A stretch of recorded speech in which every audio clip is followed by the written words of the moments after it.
홍준표와 안철수와 유승민이 세 명이 야권에 있는데 제가 볼 때는 유승민은 거의 침묵을 하고 있는 이유가 맞습니다. 그런데 홍준표와 안철수는 뭔가 방향을 잘못 잡고 있어요. 제가 이 얘기를 좀 하고 싶었던 겁니다. 과거에 말이죠. 우리 국민이 지금은 국민이 아니에요. 이제 국민에서 시민으로, 시민과 인민과 민중으로 이미 승격이 돼버렸습니다. 그래서 주권자의 품위를 유지하려고 하는 곳곳에서의 노력들이 보여지고 있단 말이죠. 그러면 예를 들면 말이죠. 적폐를 청산하는 데 있어서 당리당략으로 접근하는 당이 있으면 이 당에 지지를 보낼 수 있는 거냐. 그러니까 적폐 청산과 국민의 생명과 안전을 보호하는 데 있어서는 치를 떨고 있습니다. 지금 국민들이. 그렇죠. 지난 9년 동안. 그러면 안철수가 인기도를 올리려면 어떻게 해야 되냐면요. 현 정부의 적폐 청산과 국민의 생명과 안전을 지키는 정책에 대해서 적극 지지하고 오히려 더 앞서 나가서 제안을 하면 인기가 올라간단 말이죠. 그런데 이 정치를 잘못 배우거나 또는 이 사심이 있는 거야. 뭔가 이 정부가 잘 나가는 걸 막고 나서 뭔가를 얻으려고 하는 사심이 보이기 때문에 정치를 제대로 보지 못하고 있다는 겁니다. 그러면 안철수 대표가 차기 대통령에 나가고 싶다면요. 어떻게 하면 되냐면요. 한번 봅시다. 예를 들면 문재인 정부가 노령연금을 20만 원을 주겠다고 하면요. 안철수는 30만 원을 주라고 촉구하면 돼요.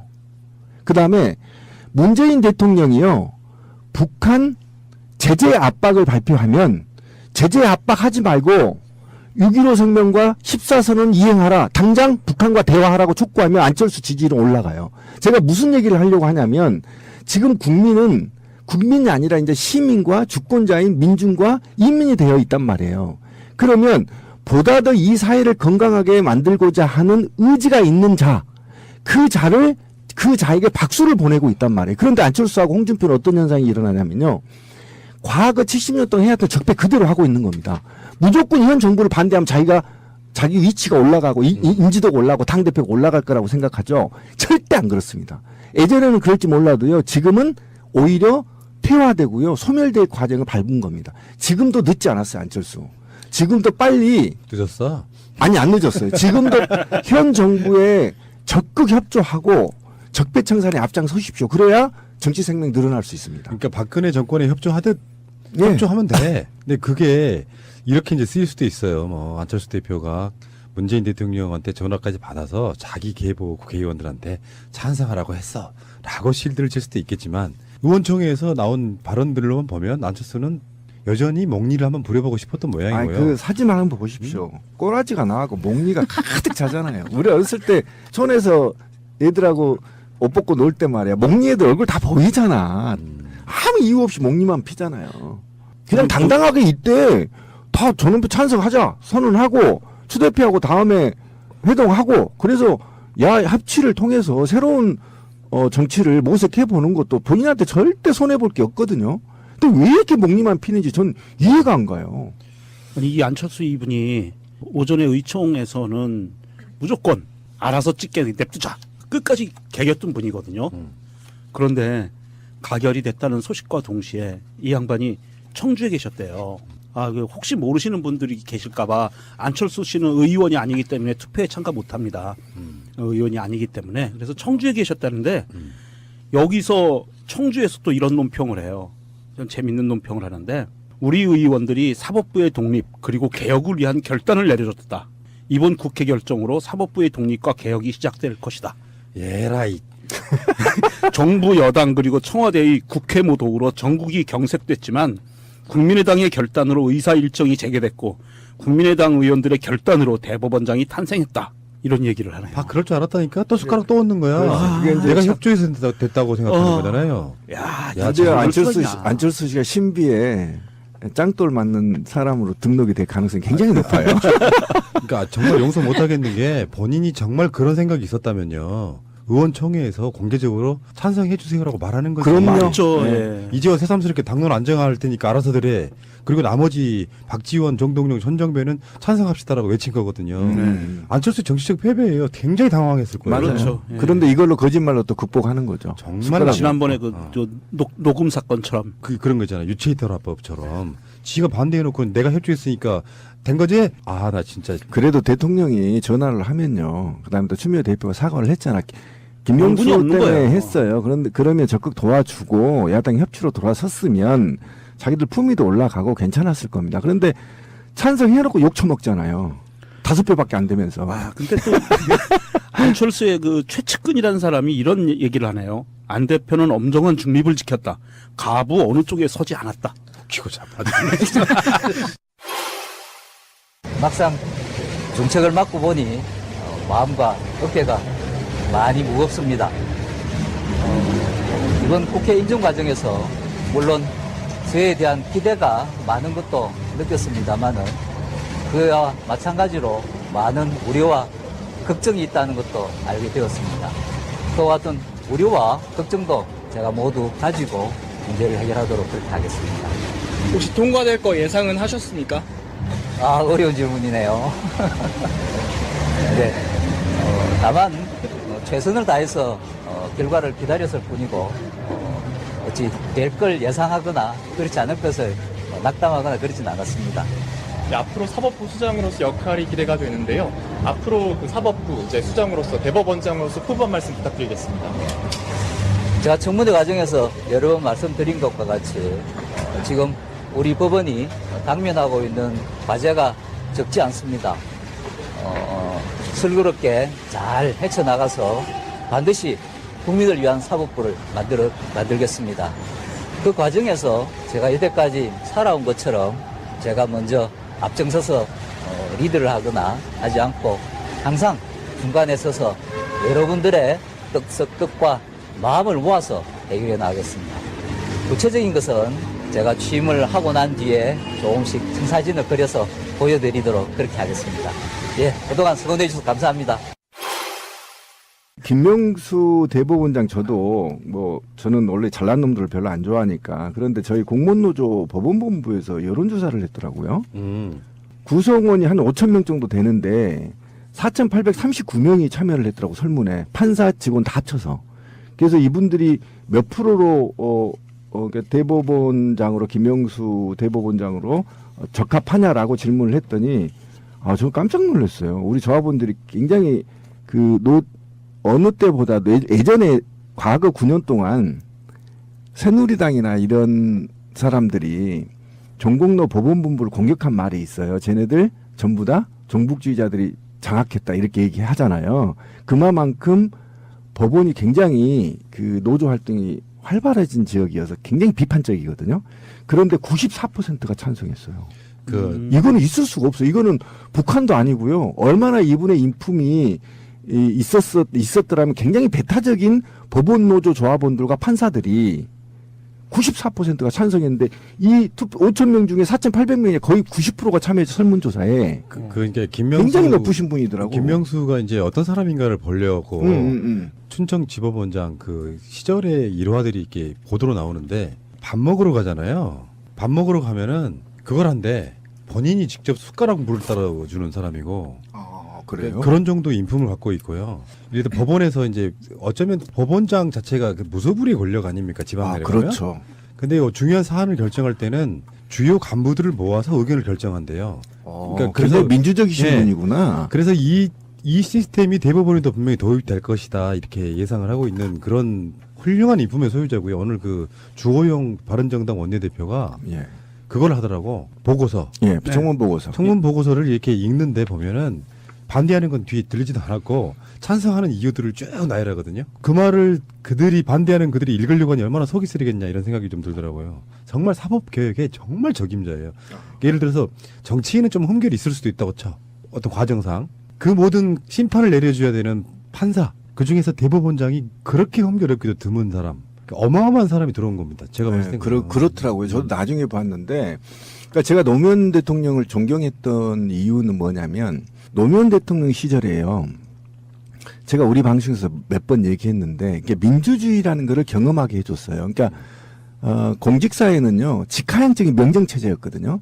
근데 노무현 정부 들어와서요 이게 과에서 토론이 가능했어요.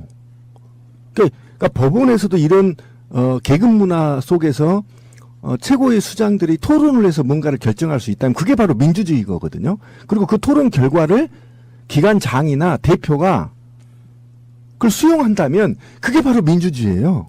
예, 그게 관료주의를 파괴하는 거거든요. 관료주의를 타파해야 국민의 주권이 회복되는 거거든요.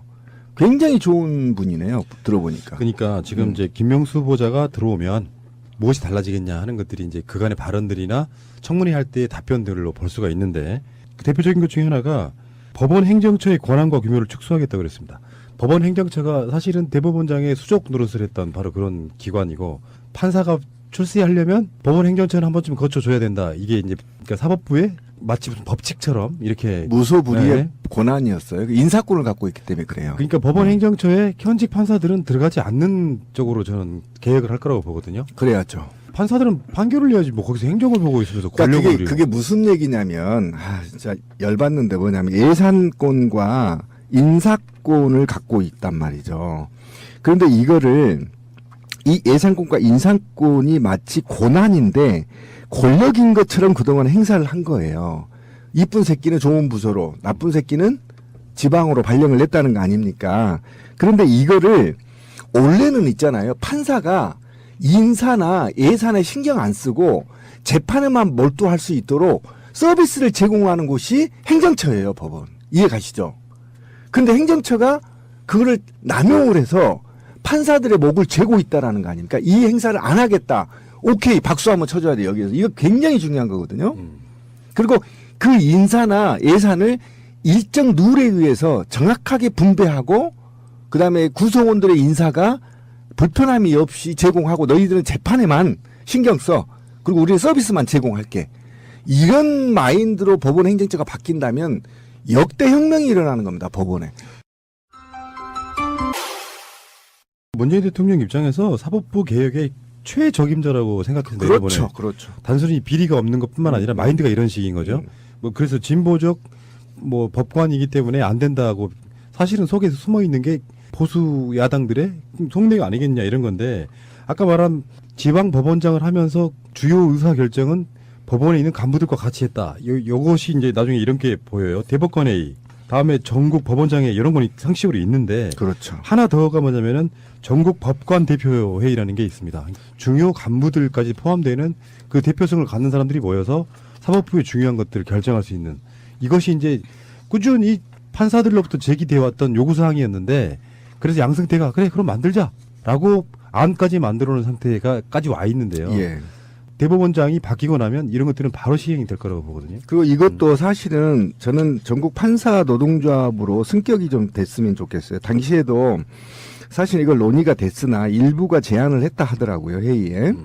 근데 이것이 실질적으로 교섭권을 갖기 위해서는요, 판사협의회나 판사 노조가 애국처럼 선진국처럼 만들어져야 이런 인사권과 부당한 외부 권력의 개입으로부터 저항력을 갖거든요.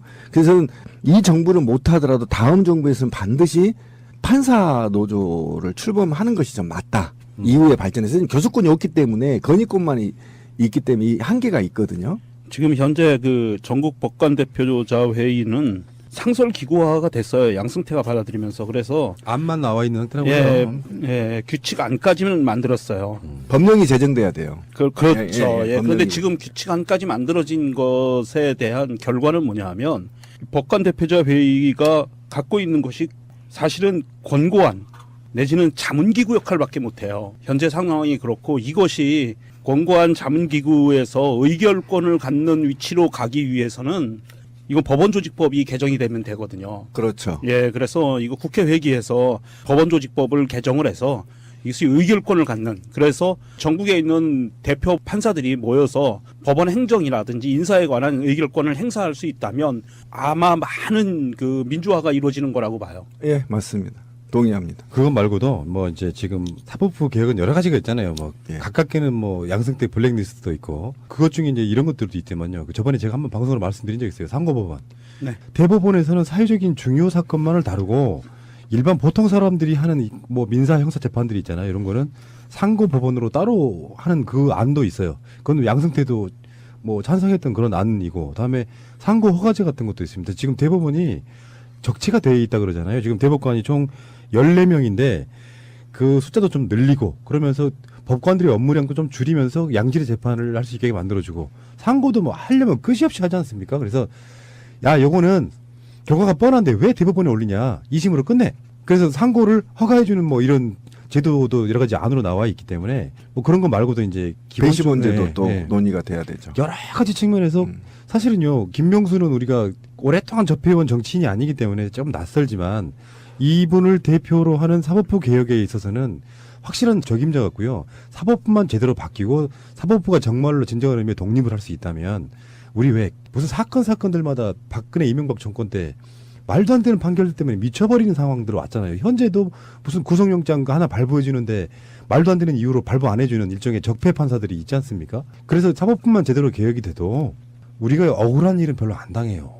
맞아요. 네. 그리고 저는 원래 관료들은 신뢰하지 않아요. 김명수 할아버지가 와도 신뢰하지 않거든요. 근데 오늘 뭐 축하하는 날에 제가 고춧가루 뿌리는지는 모르겠지만, 그러니까 어쨌든 사법부 개혁에 있어서 김명수 대법원장이 국민과 함께 사법 개혁을 했으면 좋겠어요. 그러니까 일주일이나 2주일에 한 번씩 사법 개혁의 진행 과정을 보고도 하시고 어려움이 있으면 사법 개혁 뭐 공감위원회라든가 이런 범국민적 기구를 만들어서 함께 개혁에 나선다고 한다면 우리 국민은 대법원에 무한한 신뢰를 보낼 것이고요. 앞으로도 그 판결에 있어서 신뢰가 높아질 겁니다. 그래서 공론화 569기 공론화위원회처럼 사법개혁위원회를 국민으로 꾸려서 거기에서 심의도 받고 보고대도 하고 이런 식으로 해서 사법부를 개혁하는 데 앞장서 준다면 문재인 대통령의 철학하고도 맞닿아 있다. 그런 측면에서 굉장히 어쨌든 축하드리고 좀 더 국민만 바라보고 개혁에 앞장섰으면 좋겠다. 특히 첫 번째로 할 건 전 블랙리스트부터 조져야 된다. 저 이거는 절대 용서할 수 없다. 판사를 줄을 세워가지고 말이야. 너는 빨갱이 판사, 너는 무슨 뭐 극우 판사 이런 개 같은 찢어 죽이고 싶은 생각인 거예요. 그 당사자 작성한 놈들은 대법원 앞에서 있잖아. 짱돌로 조사해서 뼈 없는 닭발 만들어야 된다. 반드시 국민이 만들어야 된다. 다시 정치권으로 돌아가 볼게요. 그러면 김명수 후보자를 어찌 됐건 뭐 안철수가 찬성했건 반대했건 국민의당 캐스팅 보트라는 건 이제 확실해졌어요. 김희수 한 명과 김명수 한 명. 마치 형제분인 것처럼 김희수, 김명수. 그러네요. 숫자 돌림. 그러니까. 근데 국민의당이 이렇게 되면 사실상 정치적 위상은 올라가거든요. 예를 들어서 더불어민주당과 문재인 대통령을 지지하는 사람들 입장에서는 뭐 대선 조작에 막 그 전에 뭐 탈당에 뭐 해서 정말로 싫지만 정치하는 사람들은요 이런 게 있어요. 무난하게 개혁을 하려면 결국은 국회 통과잖아. 모든 법도 다 마찬가지고. 절차적 민주주의 네. 때문에 그렇죠. 그 상황에서 국민의당이라고 하는 존재가 찬성만 해주면 못할 게 없는 거야. 뭐 어떤 법도 마찬가지잖아요. 개헌을 제외하고는 다 가능해요. 그러면 그 값이 올라간다 그러죠. 몸값이. 몸값이 올라가면 우리 지지자들 입장에서는 좀 두려운 게 그럼 국민의당도 나름대로 보면 상당히 많은 퍼센테이지는 적폐들이잖아요. 안철수부터가. 결국에는 이제 이 맛, 국민의당을 막 살살 꼬드겨가지고 국회에 통과에 어서 맛을 들이면 결국에는 국민의당의 적폐 세력과도 손잡는 거 아니냐 하는 이 애매모호한 지점에 있는 거예요, 지금. 사실 좀 그런 면에서 좀 우려스러운 거죠. 더군다나 더불어민주당 입장에서는 국민의당하고만 잘 가면 무리 없이 국회 끌어가겠네. 요소야대가 된 보람이 있네. 이렇게 느끼고 그 단맛을 쭉쭉쭉 빨아먹지 않을까 이런 생각이 들거든요. 그러니까 환장하는 겁니다. 사실은 제가 지나고 보면 박근혜 정부가 탄핵됐을 때 국회도 같이 탄핵했어야 되는 게 맞다라는 생각을 제가 계속 지울 수가 없는데 그때 우리가 촛불을 계속 켜서 국회를 재구성했어야 되는 게 적폐청산에 한 걸음 더 나아가는 거였을 겁니다. 근데 그렇지 않았다고 한다면 우리 현 정부의 성공을 바라는 지지자들도 어느 순간에는 국민의당을 끌어안아야 돼요. 그 끌어안을 수밖에 없는데 문제는 그 끌어안으면서 국민의 입장에서 국민의당이 국민의 입장에서 보는 거냐 아니면 안철수의 사익을 또는 안철수의 정파의 사익을 추구하기 위해서 국민의 생명과 안전을 외면하는 거냐 이 판단을 하게 되는데 어쨌든 제가 볼 때는 안철수의 국민의당을 끌어안더라도 다중의 의견은 안철수의 정치가 다시 부활하거나 또는 안철수가 차기 대선 후보로서 유력하거나 하는 시기는 이미 넘어버렸다. 왜 그러냐면 국민이 제가 계속 국민 얘기를 저도 놀랜다니까요. 택시 기사분들이 변한 걸 보면요. 이건 있잖아요. 굉장히 충격적일 만큼 많이 변했어요. 완전히 시민으로 주권자의 시민으로 거듭 태어났기 때문에 지금 정치적으로 국민의당을 끌어안아도 우리가 전혀 염려할 필요가 없다. 그리고 그 끌어안음으로 인해서 적폐를 청산하는 데 있어서 좀 더 빠른 시간 내에 정확하게 진행하는 데 있어서 도움이 된다면 저는 끌어안아야 된다. 예, 전혀 염려 안 해도 된다. 저는 이런 생각이에요. 이게 딜레마인 거예요. 그러니까 지지자분들 입장에서는 국민의당을 저 사람들하고 같이 정치한다는 게 도저히 있을 수 없는 못마땅한 상황인 거예요. 저도 그렇습니다. 네. 사실은. 계속 국회가 어떤 논란에 휩싸이고 뭐 때로는 낙마시켜버리고 부결하고 이러면 그래서 적당한 타협. 그래서 이게 딜레마라고 보는데 저는 그래서 이런 생각을 하는 거죠. 지금 일반 국회의원들 중에 다수는 보수 따라가는 경향이 사실 있잖아요. 그러니까 기득권이기 때문에 그렇죠. 지금 오늘 성향이. 투표 결과를 보면 안철수는 사실 국민의당의 장악력을 잃었다고 보거든요. 마치 자기가 찬성해서 통과된 것처럼 저렇게 말도 안 되는 사기를 치고 있지만 사실은 반대한 입장이라고 보면 그러면 저는 뭔가 여기서 국민의당 내부로 들어가서 안철수와 국민의당을 분리하는 방식도 한번 생각해 볼 필요가 있다라고 하는 일부의 사람들의 생각에 저는 동조합니다. 근데 시간이 가면 갈수록 분리될 거예요. 소수로 몰릴 수밖에 없어요. 왜 그러냐면 제가 국민의당의 일부 의원들은 평생을 민주화 운동을 해서 살았거든요. 근데 그 사람들은 안철수 말을 따른다 하더라도 뒤통수가 엄청 부끄러울 거예요. 창피하고 자기 삶을 전체를 뒤집어야 되는 상황이 벌어지는 거잖아요. 투표 한 번에.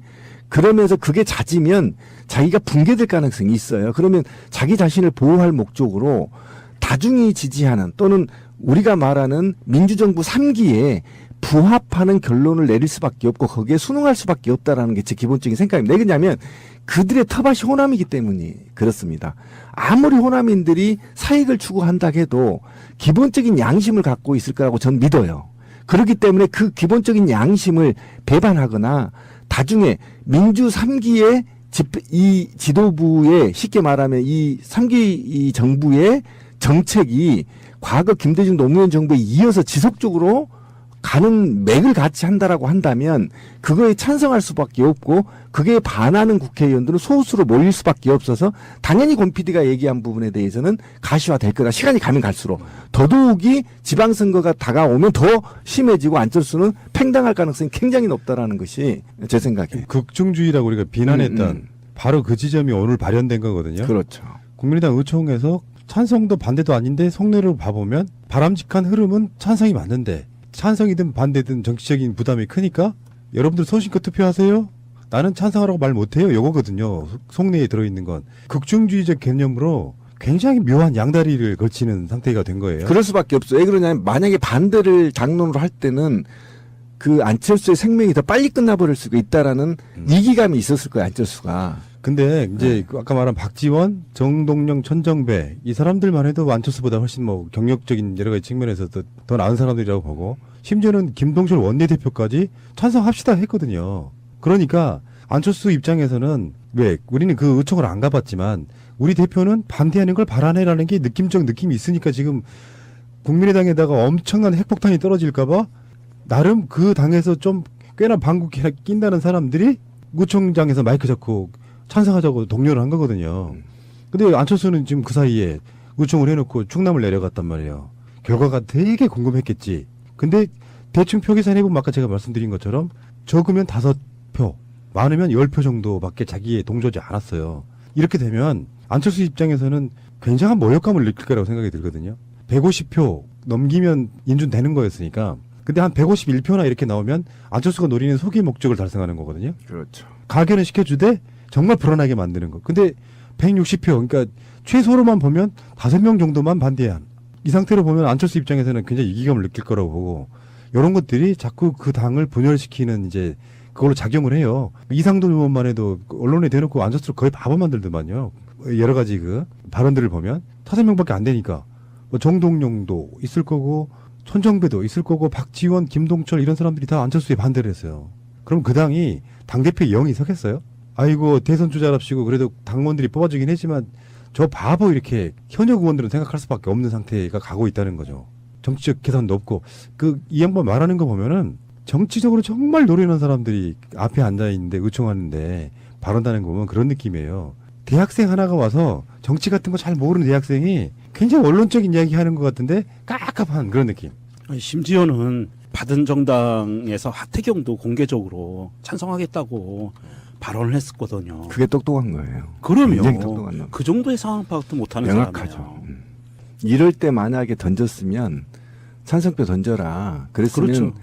문재인 대통령하고도 관계가 개선이 굉장히 쉬워졌고요. 그러면 그다음에 추미애 대표하고도 굉장히 좋은 관계가 형성이 돼서 앞으로 굉장히 좋은 이득이 돼 있을 거예요. 정치적으로. 안철수가. 그런데 그 아까 권PD가 얘기한 그 대학 조금만 생각하면 알 수 있는 거를 어차피 통과될 거라고 믿었을 거 아니에요. 그럼 그 수라도 자기가 얻어먹어야 되는 그것마저도 못 얻어먹으니까 그냥 머릿속으로 오로지 목리만 가득 차 있는 거야. 고집과 목리와 질투심만. 다시 말씀드려요. 답답해. 그 정도 목리를 박근혜 때 부렸어야 된다고. 아, 그러면 영웅됐지. 그랬지. 박근혜한테는 영웅됐지. 찍소리 못하고 있다가 내가 그래 그 열받잖아요. 언론도 그렇고 안철수 부류의 정치인도 그렇고 보복 안 할 거라 하니까 마치 지금에 와서 민주투사가 됐냐 코스프레하고 있는 거예요. 선명야당이라는 게 그런 의미거든요.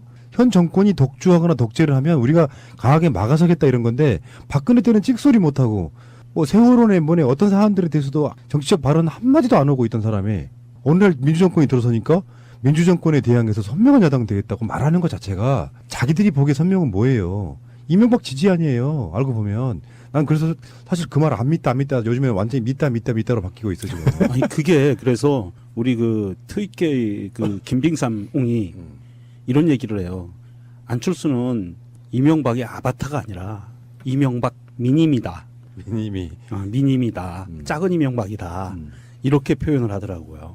더불어민주당으로 한번 가보면 그래도 우원식 원내대표는 이제 자리 보존하게 생겼네요.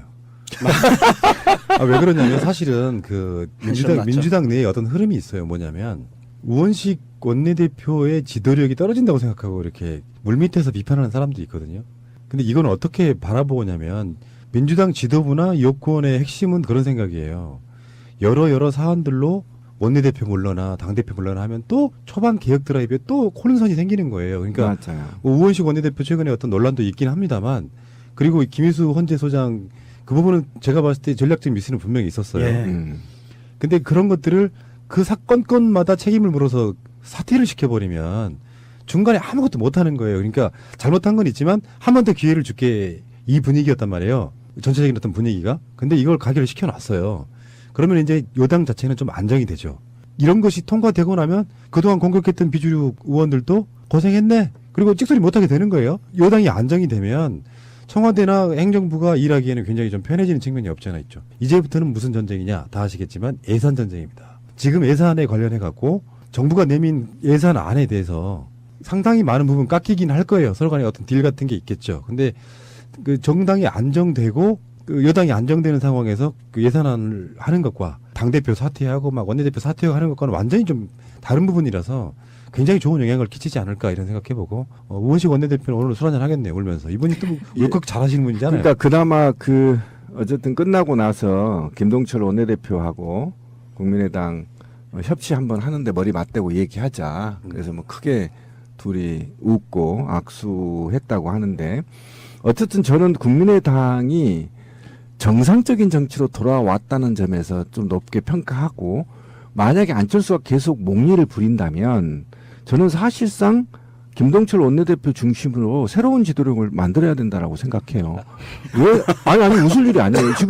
지금 우리가 방송에서 웃음이 나오는데요. 지금 이 정부가요 촛불 정부라고 오늘 유엔에서도 얘기했어요. 대통령이 적폐를 청산해야 될 의무는 여야를 막론하고 쌍수를 들고 찬동을 해줘야 되는데 아무런 것도 뭐 얻은 것도 없어 안철수가 보면 그러면 계속 목리만 부리면 원내대표 중심으로 지도력 다시 세워야죠. 그러니까 안철수가 네, 저는 그렇게 생각합니다. 안철수가 당대표 출마했을 때 많은 사람들이 그 얘기를 했어요. 원내도 아니고 원내 40석 정당의 대표면 지도력 발휘 못한다. 그러니까요. 그런 상황에 맞게 못할 것이다라는 게 지금 오늘 드러난 거고. 그리고 안철수 대표가 의원 시절에도 국회의원직을 성실하게 하거나 국회의원들과 상호 소통을 통해서 정치를 배우거나 이런 시간이 없었어요.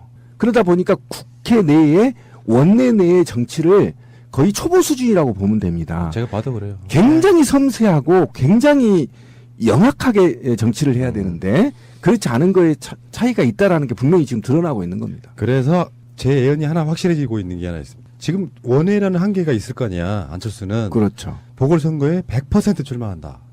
그리고 시선은 서울시장에 띄워놓지만 그러면 내가 양보할게 지역구 국회의원으로 나간다. 근데 노원평은 못 나가니까 100% 송파을. 최명길 자기 당의 자리인 송파을로 나간다.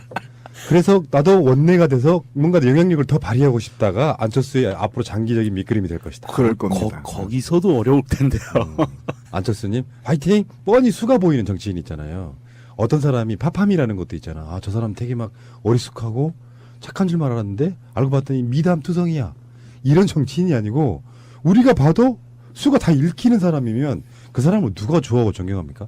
새 정치를 한 번도 보인 적이 없는 바로 그분 극중주의자 안철수님.